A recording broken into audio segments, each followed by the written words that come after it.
Hi, and welcome to another LRCC Soundbite. You know, sometimes there's always someone who knows better, isn't there? Someone who will heckle, someone who will try and take the centre of attention in a crowd. Well, today's story begins with someone calling out from a crowd about a family dispute. He's calling to Jesus. He says, "Tell my brother to give me what he owes me." It seems that a man had died, leaving two sons.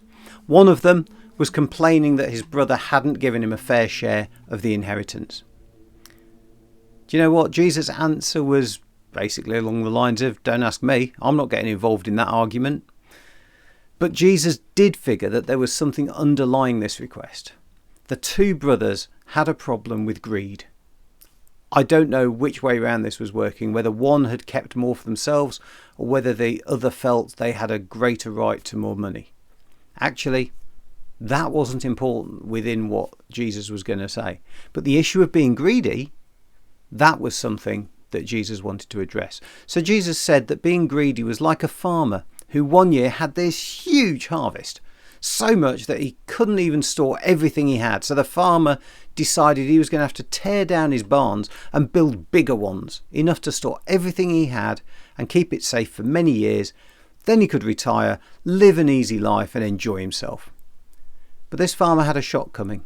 No sooner had he gained all this wealth and got it all in those nice brand spanking new barns than he died. And then what happened to all the stuff? All those possessions, all that produce. They say you can't take it with you. And this is what happened. The farmer thought he was secure with all that wealth, but the reality was that he had nothing that meant anything once he died. Such a man is described as a fool. So what can we learn from a story like this?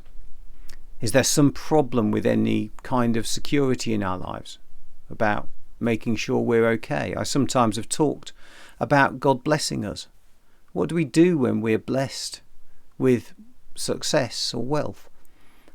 Do you know, I think the answer is not in whether or not we have or haven't got money, possessions, skill or whatever else.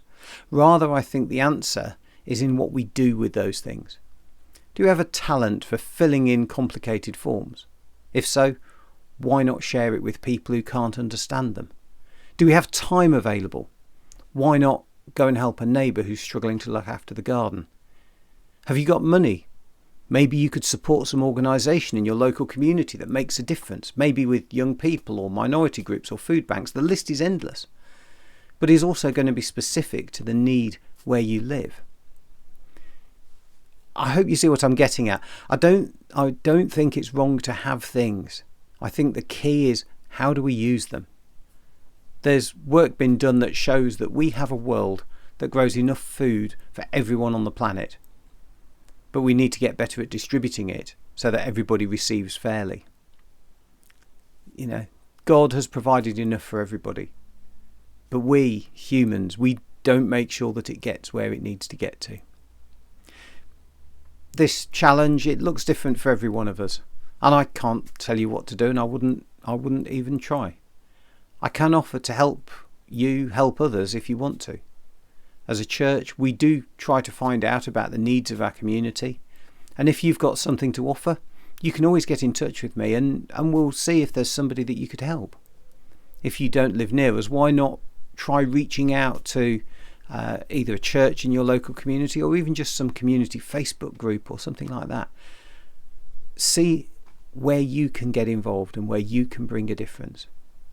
There are very often churches around who will help.